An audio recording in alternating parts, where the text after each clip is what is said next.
नमस्कार, इसके खास प्रोग्राम बेबाक बोल में आपका स्वागत है। मेरा नाम है विपिन बेबाक।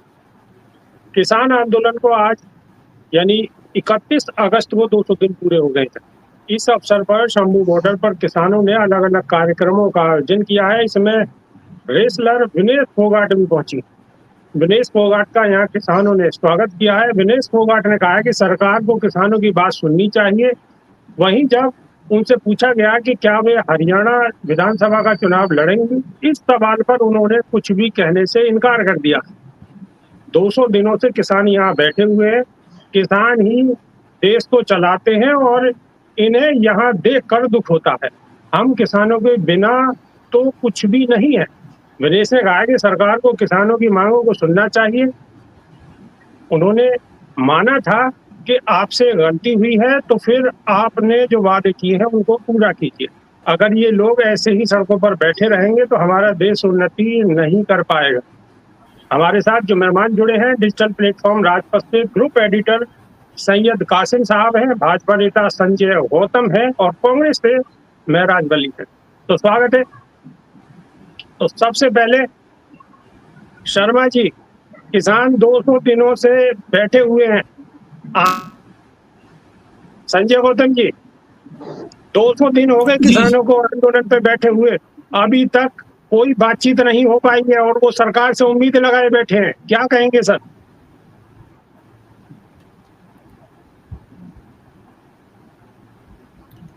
देखिए, सरकार जो है, जी सर, आवाज आ रही है मेरी? जी जी जी, बोलिए। भारत सरकार किसानों को लेकर भी उतनी चिंतित है जितनी प्रत्येक नागरिक को लेकर चिंतित है। किसान हमारे अन्नदाता हैं, हमारे जीवन दाता हैं। उनकी प्रत्येक परेशानी को दूर करना, जैसे और सबकी दूर करना भारत सरकार का धर्म है, ऐसा किसानों के लिए भी धर्म है। तो किसानों की बात को लेकर चिंतित हैं। उसका एक समय, एक फ्रेमवर्क है जिसके लिए बराबर उनसे बात हो रही है। अभी आपने देखा होगा, सुप्रीम कोर्ट ने उनसे भी कहा था कि आप ये जो सड़क है उसे आप खाली कर दीजिए, थोड़ा रास्ता दीजिए, लोगों को आने जाने दीजिए। सुप्रीम कोर्ट ने भी एक कमेटी बनाई है और सरकार उनका जो भी प्रयास है वो कर रही है। लेकिन आप एक बात जानते हो कि कोई भी कार्यक्रम करने के लिए इतना बड़ा देश है और करोड़ों करोड़ की संख्या में किसान हैं, तो कोई भी बात ऐसी हो जिस बात को पूरा करने में समय लगता हो, करोड़ों और करोड़ों अरबों लोगों की जिंदगी के जुड़ा हुआ हो, अरबों खरबों रुपए का इसमें इन्वॉल्वमेंट हो, तो सरकार सोच समझकर समय के अनुसार फैसला लेती है। सिर्फ इतना सा ही फर्क है और बाकी सरकार की तरफ से संवेदनशील है। सरकार पूरा काम करना चाहती है, ये सरकार का मत है। जी, सैयद कासिम साहब, कितना इत्तेफाक रखते हैं आप? सैयद कासिम साहब। संजय जी ने सत्ता पक्ष के प्रवक्ता का धर्म निभाया और बिल्कुल कहा उन्होंने कि सरकार जो है वो ध्यान रखती है, सरकार फिक्रमंद है, सरकार को किसानों की चिंता है, सरकार किसानों के हित के बारे में सोचती है। और ये एक सत्ता पक्ष के प्रवक्ता को ऐसा ही कहना चाहिए। एक शेर है विपिन जी के, सवाल ये नहीं शीशा बचा के टूट गया, सवाल ये है कि पत्थर किधर से आया। अगर शंभू बॉर्डर पर किसान आज तक बैठे हुए हैं, अगर वो मांगे उनकी हैं, जिन जायज मांगों को वो कहते हैं कि हमारी मांगे जायज है, उसको लेके अपना घर द्वार छोड़ के, अपनी खेती किसानी छोड़ के, अपने सारे काम को छोड़कर अगर वो बॉर्डर पर हैं, तो इसका मतलब यह है कि उनकी समस्याएं हैं जिनका निदान होना आवश्यक है। सरकार की चिंता है, सरकार चिंतित है, सरकार को उसकी चिंता का समाधान भी करना है। तो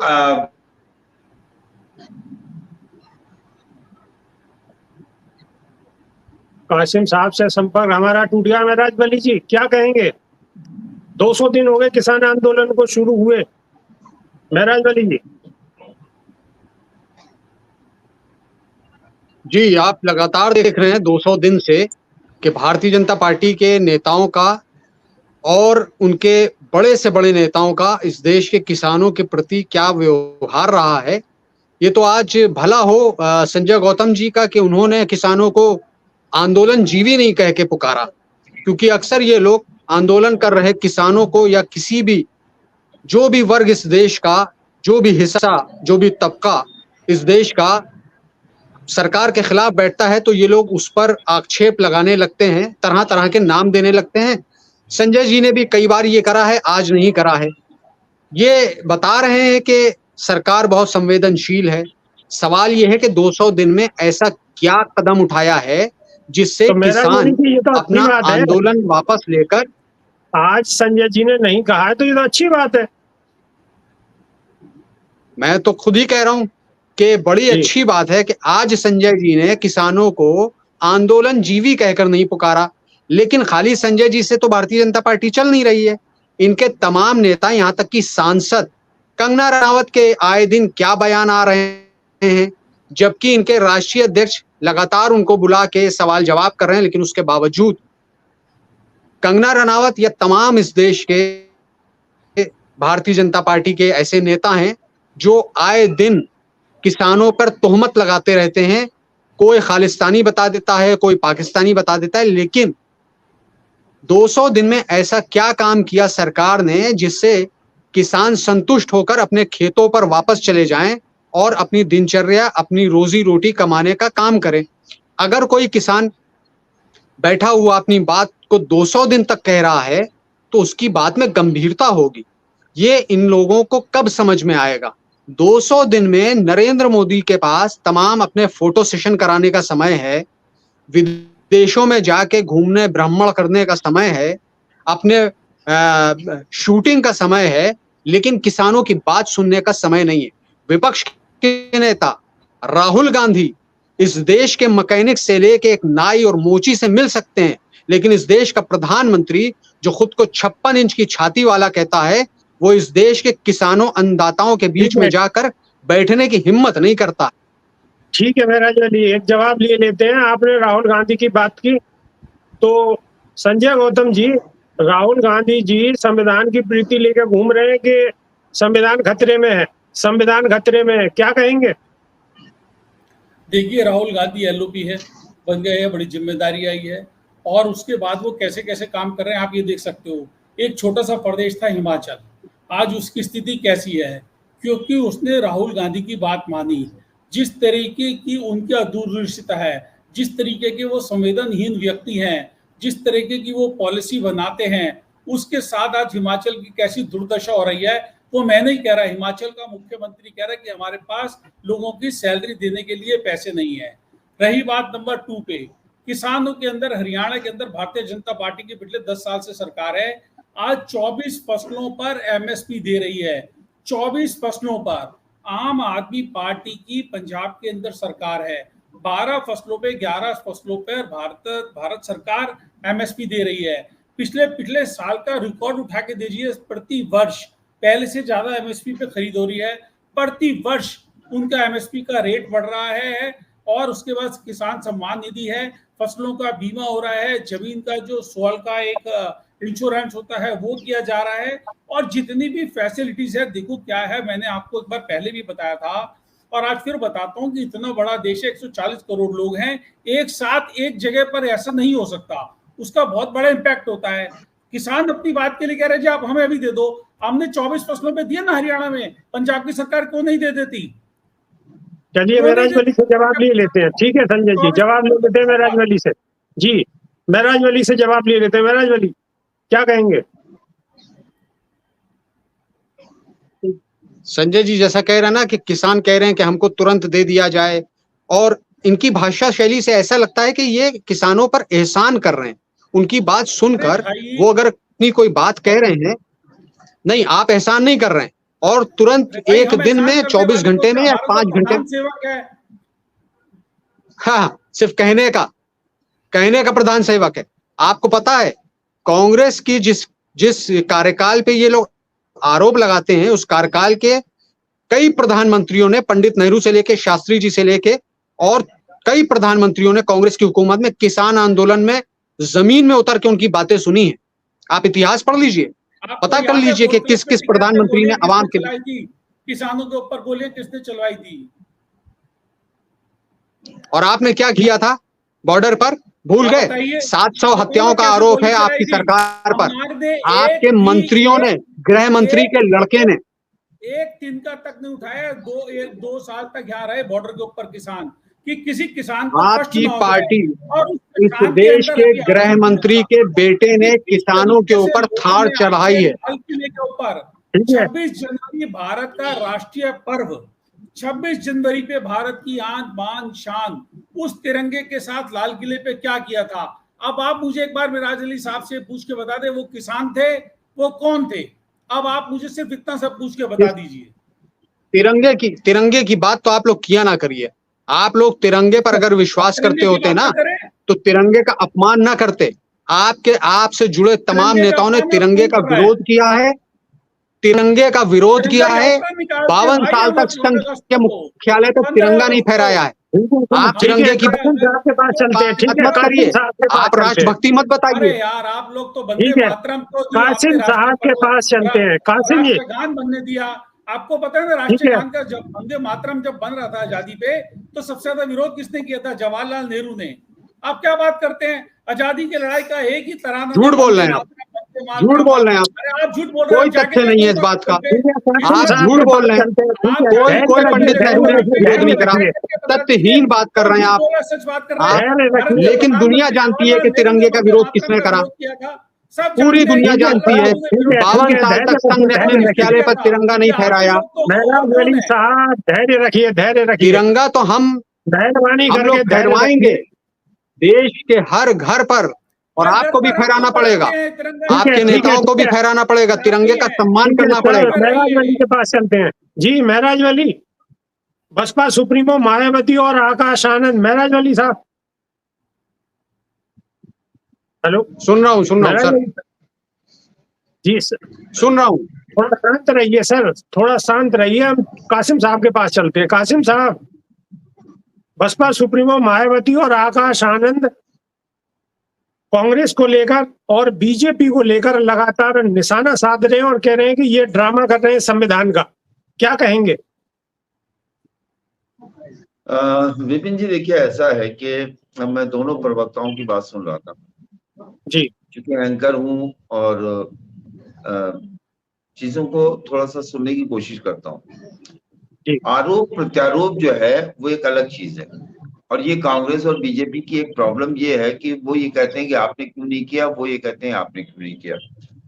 सवाल यही है ना, जैसे मैंने पहले शेर पढ़ा था विपिन भाई, कि जी, आप ये मत कहिए कि आपने क्यों नहीं किया, आप ये कहिए कि हमने क्यों नहीं किया, तो कोई जवाबदेही नहीं है। इसी तरह से संविधान है। संविधान को लेके जिस तरह से फोटोज तो संविधान की किताबों का लेके घूम के पूरी इलेक्शन कैंपेन को किया गया। अगर संविधान की जमीनी हकीकत देखें तो संविधान के साथ उनकी अपनी सरकारों ने क्या किया, जहां पर सरकारें हैं कांग्रेस की, या संविधान को लागू करने पर, अगर संविधान लागू करने की बात आती है तो ये पार्टियां, ये दल, ये लोग जो बैठे हुए हैं संविधान को मानते सब है, संविधान को अपनाता कोई नहीं है कि संविधान हम अपने अंदर ले आए। आकाश आनंद या मायावती या बहुजन समाज पार्टी का कोई भी व्यक्ति, वो संविधान उनके लिए एक इलेक्शन का मुद्दा नहीं है। जितना मैंने जी, जाना है 1991 से मैं देखता हूँ, उनके लिए इलेक्शन का मुद्दा नहीं है संविधान। या डॉक्टर जी, अंबेडकर उनके लिए सिर्फ फोटो नहीं है, डॉक्टर अंबेडकर उनके लिए आस्था है, डॉक्टर अंबेडकर उनका विश्वास है, डॉक्टर अंबेडकर उनके लिए भगवान है। इसी तरह संविधान उनके लिए कोई सिर्फ एक ग्रंथ नहीं है, संविधान उनका धार्मिक ग्रंथ एक तरह से। संविधान उनके लिए वही वैल्यू रखता है जो वैल्यू लोग जबान से कहते हैं कि संविधान हमारे लिए गीता और कुरान है, लेकिन उनके लिए है। तो वो राजनीतिक रूप से नफा नुकसान के लिए संविधान की बात नहीं करते, क्योंकि संविधान ने उनको वो हक अधिकार दिए थे जो देश की आजादी से पहले हजारों साल से उन्हें नहीं मिले थे। संविधान से वो अधिकार उनको मिले। वो ठीक है कि सरकारें उसको पूरी तरह से नहीं पहुंचा पाई, या डॉक्टर अम्बेडकर ने जो कहा था कि मैंने संविधान बना तो दिया है लेकिन संविधान लागू करना सरकार की नियतों पे, तो वो एक अलग इशू है। लेकिन मुद्दा ये है कि संविधान की कसम खा के जो लोग सत्ता में आते हैं, क्या वो संविधान का पालन करते हैं? संविधान की शपथ लेके जो लोग आते हैं कि सबके लिए समान, लेकिन क्या हमने आपने देखा है कि ऐसा होता है? मुझे लगता है कि राजनीति में सब जायज है, और वही चल रहा है। राजनीति जब हर मुद्दा फेल होता है तो कोई दूसरा मुद्दा पकड़ा जाता है। जैसे भारतीय जनता पार्टी जब देखती है कि मंडल तेज चल रहा है तो मंदिर ले आती है। दूसरे लोगों ने इस चुनाव में देखा कि मंदिर बहुत तेज हो रहा है तो वो मंडल ले आए, वरना इससे पहले कब मंडल का जिक्र था, कब आप क्या कहते हैं पिछड़ों की बात थी, कब सब। मैं आपको बताऊं, उत्तर प्रदेश से मैं आता हूँ। 1985 में पहली बार उत्तर प्रदेश ने निषाद उप मंत्री देखा था। उससे पहले किसी ने निषाद मंत्री नहीं देखा था। और उसके पीछे कारण था कि फतेहपुर से वीपी सिंह चुनाव लड़ रहे थे। फतेहपुर में निषाद बहुत था, तो अयोध्या जिला जो हो गया ये फैजाबाद जिला होता था। सीताराम निषाद एमएलए हुए थे वहां से, तो उनको उप मंत्री बना दिया गया। उस जमाने में उप मंत्री होता था, अब तो राजमंत्री से नीचे कुछ होता नहीं। तो मेरा कहने का मकसद ये है कि ये राजनीतिक विचारधारा की लड़ाई नहीं, वोट की लड़ाई है। और देखिए संविधान का फायदा लिया इन्होंने, पीडीए अखिलेश यादव लाए, और वो ठीक है उसकी पूरी हो ना हो, पिछड़ा दलित अल्पसंख्यक में पूरा हो ना हो, लेकिन उन्होंने फायदा लिया। मुझे लगता है कि मायावती या आकाश आनंद जो इस मुद्दे को अगर टैकल करते हैं तो वो राजनीतिक रूप से नहीं करते हैं, उनको वोट के लिए नहीं है, वो उनकी आस्था और विश्वास की बात है। संजय गौतम से जवाब ले लेते हैं। संजय गौतम जी क्या कहेंगे? संजय गौतम, मैं ये कहना चाहता हूँ कि कासिम साहब बहुत अच्छी बात कर रहे हैं, परंतु इसमें एक बात की थोड़ी सी गलती है।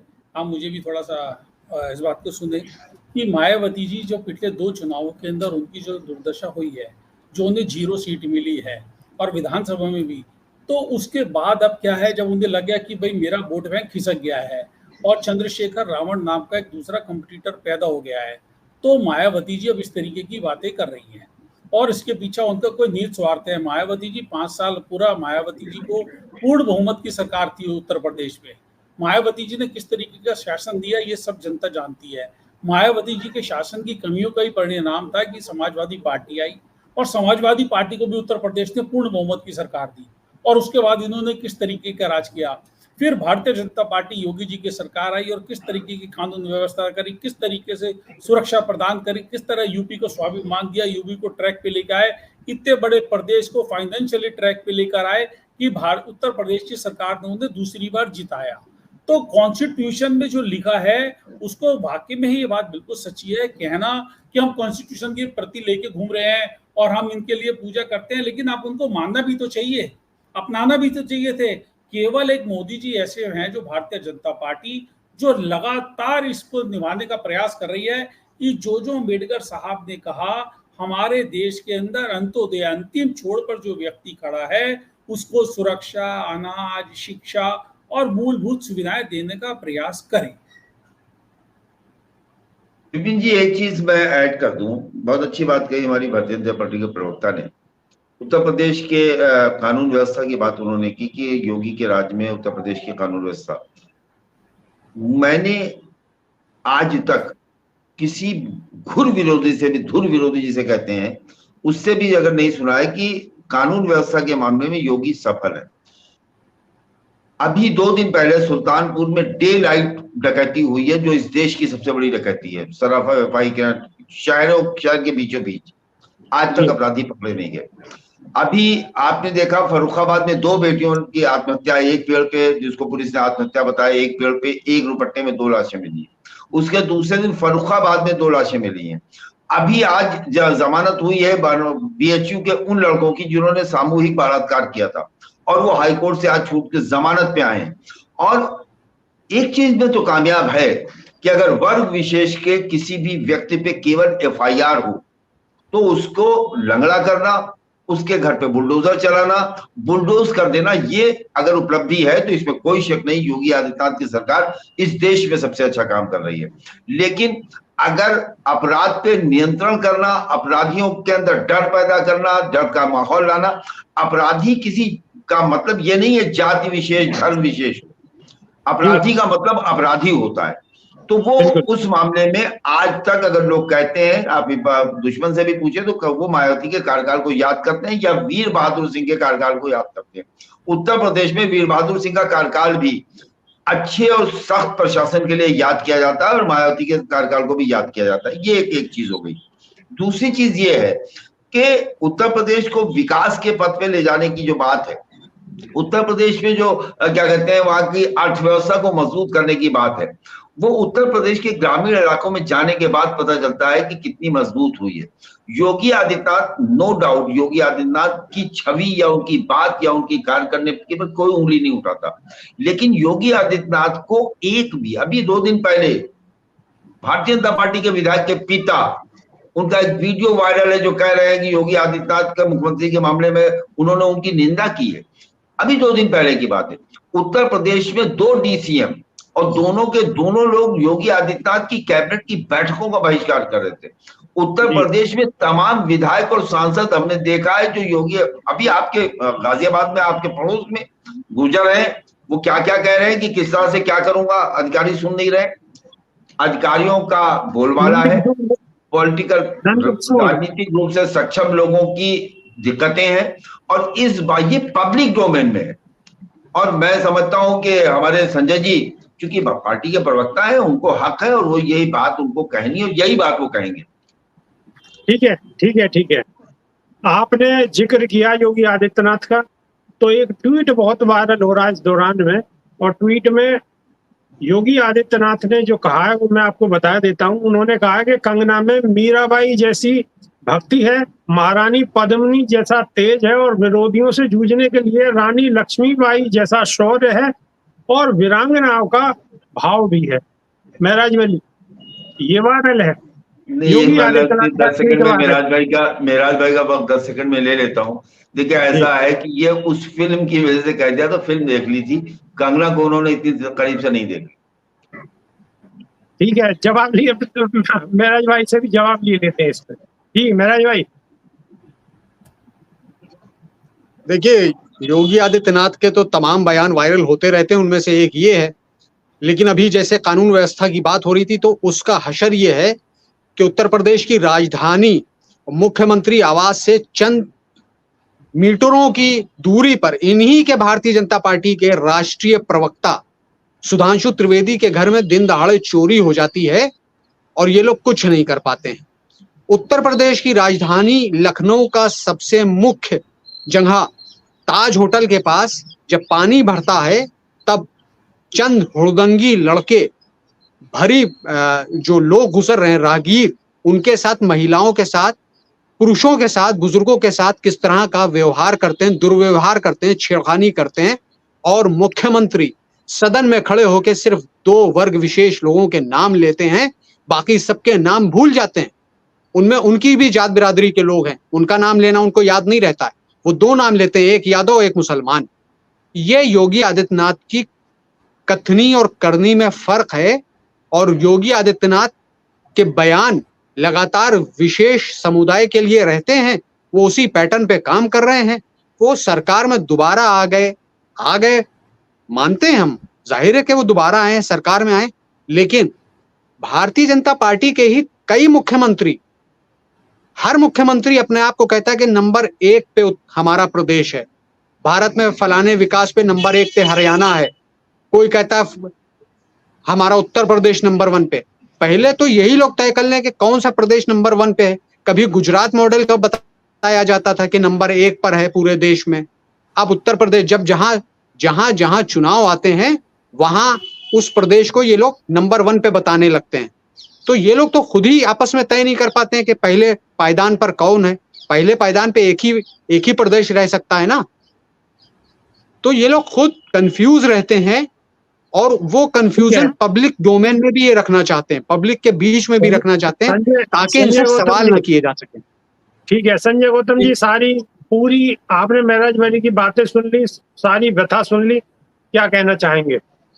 देखिए, योगी जी का एक कहना है कि महिलाओं के सम्मान के ऊपर 0 टॉलरेंस, किसी भी महिला के ऊपर कोई भी अत्याचार। देखो सर, अब ऐसा है, हर एक आदमी के ऊपर तो पुलिस नहीं लगाई जा सकती, लेकिन जो भी घटना आती है उसका संज्ञान लेकर ये दूसरी सरकारों भी लागू होता था। एक मिनट, मैंने आपकी बात सुनी, सुन लीजिए जी, सुन लीजिए। एक व्यक्ति का किस तरह उत्तर प्रदेश में माफिया का राज था, पुलिस डर के मारे जाती नहीं थी, गरीबों के साथ क्या अत्याचार हो रहा था, गलत बात कर रहे हैं, सरकारी जमीनों के झूठ बात कर रहे हैं, माफिया राज था, हथियार आ रहे कैसी थे बात कर रहे हैं? और कहां से हथियार आ कैसी रहे बात थे कर रहे हैं? और किस तरह वर्ग विशेष इस के लोग जो इस तरीके से जो चल रहा था सड़कों के ऊपर फिर बूचड़ देखिए, खाने, और वो जो गलत चल रहा बात था कर वो रहे हैं, खत्म करवाया नहीं गलत बात कर रहे हैं। मैं आपको बोल रहा हूँ, गलत या सही का फैसला विपिन जी आप कर देना, और वो जनता करेगी जिस जनता की बात है। और आज जितनी महिलाएं, आप लखनऊ से लेकर और गोमती नगर तक और मोहन नगर गाजियाबाद जाके पूछ लेना किसी भी महिला से, बिल्कुल बिल्कुल, तो सड़क जनता पे देख रही है, कहती जनता ही योगी फैसला जी के करेगी। क्या सरकार बिल्कुल बात में, कर रहे हैं? क्या योगी जी झूठ की है, सरकार में क्या मैं जबरदस्त स्वाभिमान से झूठ कह है। सकती हूँ, एक बड़ा समाजवादी कॉन्फिडेंस है आप लोगों को झूठ बोलने में। छिपने होने के बाद, सूरज छिपने के बढ़िया बाद झूठ लोग बोल अपने लेते हैं भाई जानवर साहब। लेके जा सकते थे सड़क पर।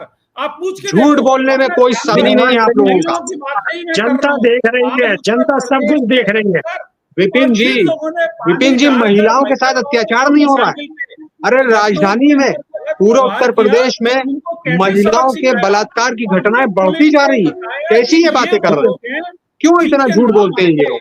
तो जब विधानसभा चल रही थी और विधानसभा में पूछे तो जो नाम आए थे वो बताना धर्म था, तो योगी जी ने वो नाम बताए और उसके बाद एक एक आदमी को सीधा किया 20 गया है। नाम आए थे, आज आप निकल के तो 20 देखिए, नाम आए थे, शाम को 6 बजे के बाद आपने 20 सारा नाम आए जानवर थे, लेकर उसमें से घूम आपने सकते 2 थे। नाम चिन्हित क्या कर लिए। हालत थी? आज आप देख लीजिए, संजय दो जी, नाम आपने चिन्हित करे। विधानसभा में 16 आदमी अपना नाम लेके 20 नाम आए थे। संजय जी, भाजपा प्रवक्ता के यहाँ चोरी हो जाती है, 20 उसमें नाम क्या लेने करेंगे चाहिए थे। संजय जी? योगी जी ने अपनी बिरादरी का नाम क्यों नहीं लिया? योगी जी ने अपनी बिरादरी वालों का नाम क्यों नहीं लिया? योगी जी के लिए प्रत्येक व्यक्ति उत्तर प्रदेश में रहने वाला सर माथे पर है, चाहे वो किसी जात पात योगी जी के बिरादरी के जितने माफिया हैं उनका क्या हो रहा है? ऑनेस्ट योगी आदित्यनाथ की अपनी बिरादरी के जो माफिया हैं उनके ऊपर क्या कार्रवाई हो रही है?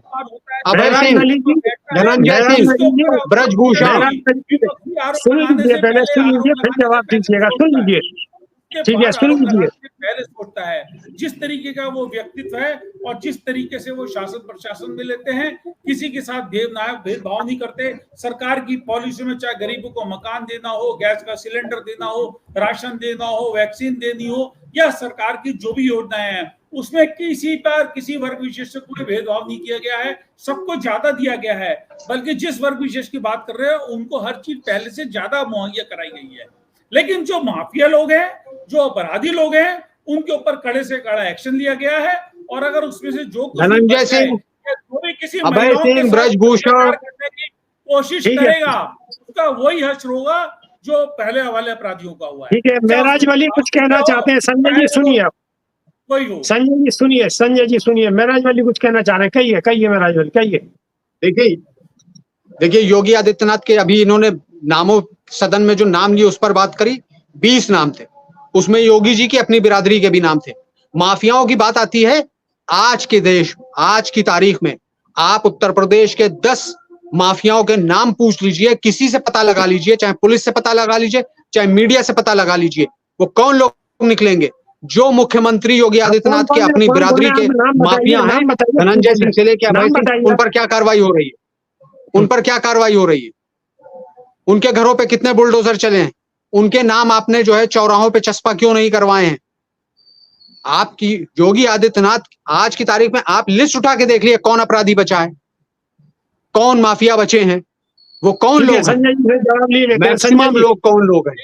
ये संजय जी, उनकी लिस्ट भागेगा, ऑफेंडर होगा, सरकारी प्रॉपर्टी पे कब्जा करेगा, लोगों के सुख शांति भंग करेगा, उसका नाम पोस्टर पे चिपके, चाहे धनंजय हो, चाहे विकास दुबे हो, चाहे वो जो अभी दोनों माफिया के भाई जिनका हुआ है वो हो, चाहे कोई भी हो, हर एक व्यक्ति का चिपकेगा, चाहे कोई भी हो। अपराधी मतलब अपराधी है, अपराधी का कोई धर्म नहीं है, साफ कर दिया तो कार्रवाई होगी, सब पे कार्रवाई हो रही है। समझ लीजिए, अपराधी का कोई संजय जी ने कहा है ना, किसी तरह से योगी जी के मुंह से कभी सुना है?